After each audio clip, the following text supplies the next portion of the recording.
walk into a store with a clear list and a set budget, fully intending to buy only what you need. Yet, an hour later, you are standing at the checkout with a basket full of items you never planned to purchase. You might think this is just a lapse in willpower, but the truth is far more calculated. Retailers spend billions of dollars researching human behavior to design environments that nudge you toward spending more. This is not an accident. It is a sophisticated, multi-layered strategy designed to bypass your rational brain.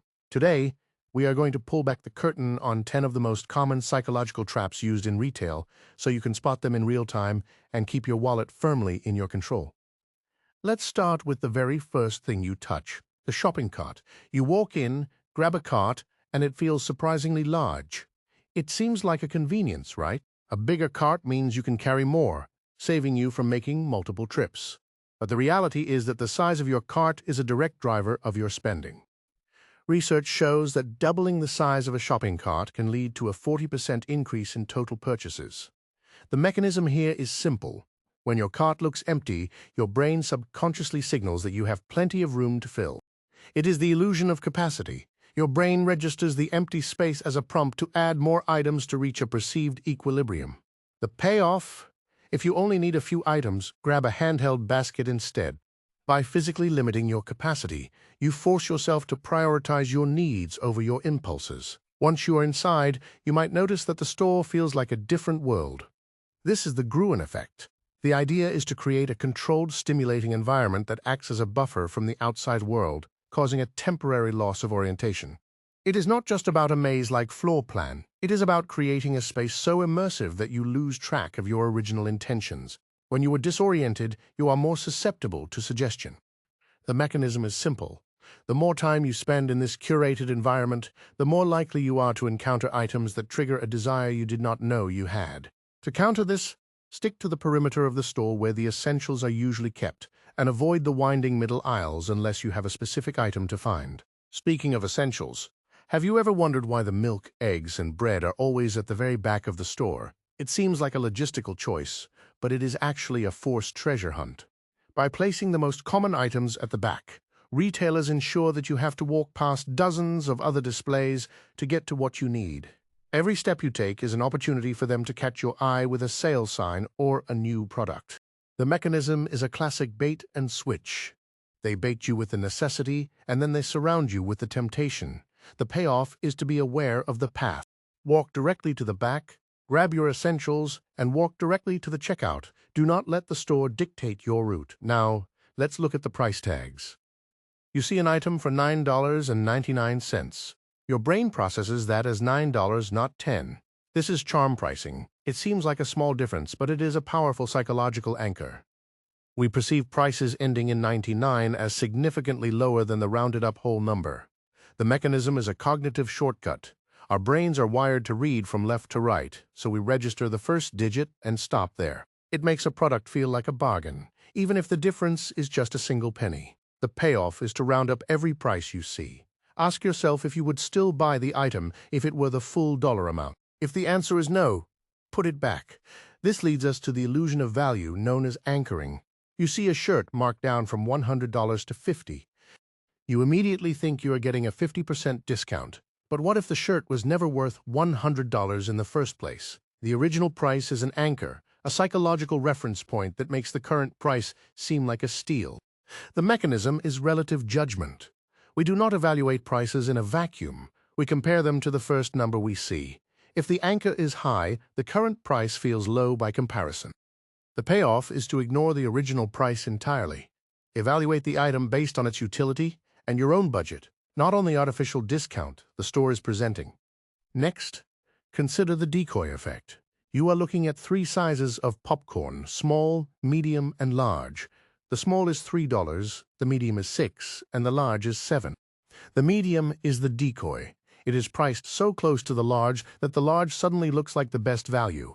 The mechanism is a nudge. The retailer does not actually care if you buy the medium. They want you to buy the large, and they use the medium to make the large look like a bargain. The payoff is to identify the decoy. If you see a middle option that is priced strangely close to the premium option, it is likely there to manipulate your choice. Stick to the smallest size that meets your needs. Then there is the free shipping threshold. You're shopping online, and you see that if you spend $50, shipping is free. Your cart is at $42. You add an $8 item you do not need just to avoid the shipping fee. This is the add-on trap. The mechanism is loss aversion. We hate the idea of paying for shipping, so we justify spending more on products to avoid a smaller perceived loss. The payoff is to calculate the true cost. If the shipping fee is $5, but you spend $8 on an unnecessary item to avoid it, you have actually lost $3. Pay the shipping if it is cheaper than the impulse buy. Retailers also use sensory marketing to influence your mood. Have you noticed that stores often play slow, calming music? It is designed to make you walk slower and spend more time browsing. They might even use specific scents, like fresh bread or vanilla, to create a sense of comfort and home. The mechanism is emotional priming. By manipulating your environment, they are manipulating your state of mind. A relaxed, happy shopper is a spending shopper. The payoff is to be mindful of your environment. If you feel yourself getting too comfortable or relaxed, it might be time to leave. Wear noise-canceling headphones if the music is distracting, and focus on your list. As you finally head to the checkout, you encounter the gauntlet. This is the area filled with candy, magazines, and small gadgets. It is the impulse buy zone. You have already made your decisions. Your willpower is depleted, and now you are faced with low-cost, high-temptation items. The mechanism is decision fatigue. After making dozens of choices throughout the store, your brain is tired and less likely to resist a small, cheap purchase. The payoff is to keep your eyes on the register. Do not browse the checkout aisle. It is designed to be a trap for your tired brain. Finally, we have the reciprocity trigger, the free sample.